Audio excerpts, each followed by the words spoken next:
Assertion, question 11. The electric field due to discrete charge configuration is not defined at the location of the discrete charges. Discrete मतलब अलग अलग, ठीक है। तो ये कहना चाह रहे हैं 11th क्वेश्चन में कि डिस्क्रीट चार्ज यानी कि एक सिंगल चार्ज की जगह पर इलेक्ट्रिक फील्ड डिफाइन नहीं हो सकती। ये बिल्कुल सही है, क्योंकि अगर आप थोड़ी दूरी पर निकालना चाहें, आर की दूरी पर, तो फॉर्मूला तो है KQ/R²।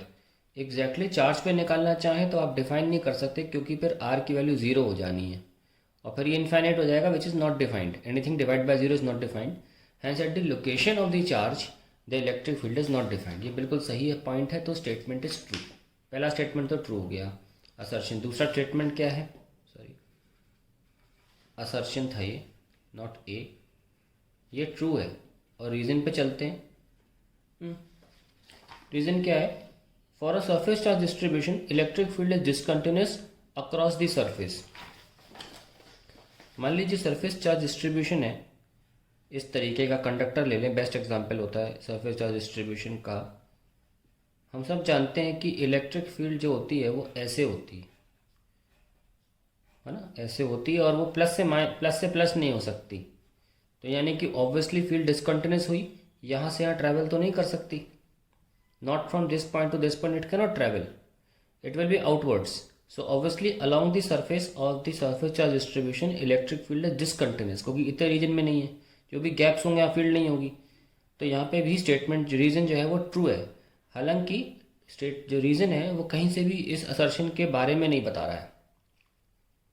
ठीक है, इसका अपना अलग कॉन्सेप्ट है, इसका अपना अलग कॉन्सेप्ट है। It is only showing that electric field lines are coming out of the charge and they do not follow plus to plus movement. इस वजह से ये स्टेटमेंट ट्रू हो जाता है और ये भी स्टेटमेंट ट्रू हो जाता है, पर ये इसका एक्सप्लेनेशन किसी भी तरीके से नहीं बता रहा है। तो यहाँ पे हम बोलेंगे कि assertion is and reason both are true, A and R both are true. हो गया। अब 12th क्वेश्चन लेके चलते हैं। 12th assertion, protons carrying positive charge are compactly residing inside the nucleus. बिल्कुल ठीक है, न्यूक्लियस के अंदर कम्पैक्टली रिजाइडिंग होते हैं प्रोटॉन्स। वो कम्पैक्टली, मैंने पहले भी बोला है का पेपर सॉल्व करते वक्त, अगर असर्शन रीजन का सही से आंसर देना तो असर्शन पढ़ के पहले खुद एक रीजन सोचने की कोशिश करें। तो मैं वही कोशिश कर रहा हूँ कि protons carrying positive charge are compactly residing inside the nucleus. Compactly इसलिए रिजाइड कर रहे हैं क्योंकि न्यूक्लियर फोर्स उन्हें जुदा नहीं होने दे सकता। न्यूक्लियर फोर्स का जो वर्चस्व है, न्यूक्लियर फोर्स का जो इफेक्ट है, वो न्यूक्लियस के अंदर काफ़ी घातक होता है।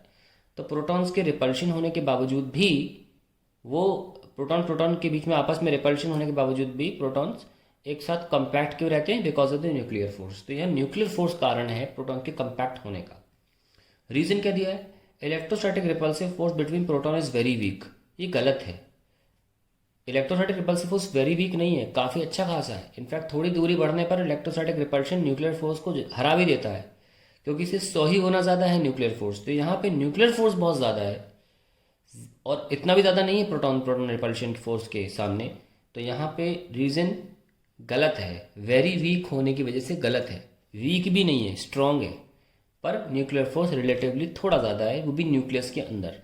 तो इसमें रीज़न गलत हो जाता है, असर्शन सही है। Assertion is true, reason is false। हाँ, ये बोला जा सकता था अगर रीज़न, फिर भी अगर आप रिपल्सिव फोर्स की मदद से इसको रीज़न को सही कारण बता सकते थे। अगर ये बोलते electrostatic repulsive force between protons is comparatively weaker then nuclear force inside the nucleus.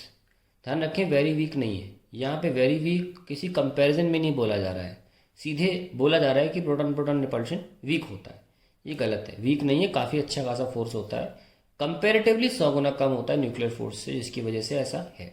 Very weak की वजह से रीज़न गलत हो जाता है। Question number 13 assertion, angle of deviation depends on the angle of prism. Reason, for thin prism delta is μ-1 into A. ये बिल्कुल ठीक है। तो एंगल ऑफ डिविएशन जो होता है वो एंगल ऑफ प्रिज्म पे डिपेंड तो करता ही है, और फॉर्मूला उसका देख सकते हैं आप। Delta plus A equals to I plus E, चाहे थिन प्रिज्म हो चाहे ना हो, ये तो यूनिवर्सल है ना। थिन प्रिज्म में भी लगा कि ये फॉर्मूला डिराइव हो जाता है, delta is mu minus one into A, ये फॉर्मूला डिराइव हो जाता है अगर आप थिन प्रिज्म भी साबित करें, क्योंकि फिर एक्चुअली साबित ही हो जाता है कि आई हो जाता है म्यू टाइम्स आर वन, ये हो जाता है म्यू टाइम्स आर टू। इस तरीके से डेरिवेशन बढ़ता है आगे, R one plus R two, और ये ए होता है, तो delta is equals to mu A minus one ना, तो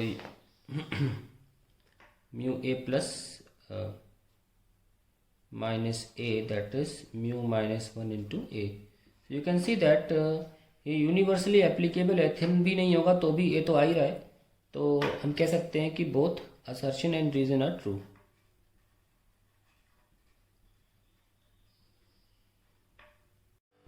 On the 14th question, assertion, a beam of white light shows no dispersion on emerging from glass slab। ये तो बहुत बेसिक बात है, सबको पता है ग्लास स्लैब में आज तक किसी ने 7 रंग नहीं देखे हैं।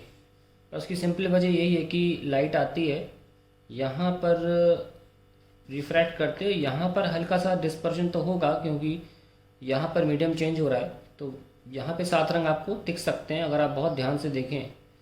लेकिन उसके बाद वापस लाइट डिविट हो जाती है और पाथ उनका हो जाता है पैरेलली दूसरे से, इस लाइट का, इंसिडेंट रे का और इमर्जेंट रे का, तो फाइनली डिविएशन 0 हो जाता है। पर ध्यान रखते हैं यहाँ डिविएशन 0 नहीं हुआ है, फाइनली हुआ है, इसलिए no 7 colours can be viewed.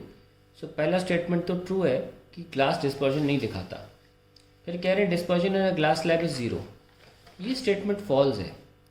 वजह ये कि यहाँ पर ग्लास स्लैब के अंदर डिस्पर्जन हो जाता है पहले सरफेस पे, ठीक है, तो हम कह सकते हैं कि स्टेटमेंट सेकंड स्टेटमेंट जो है वो फॉल्स है।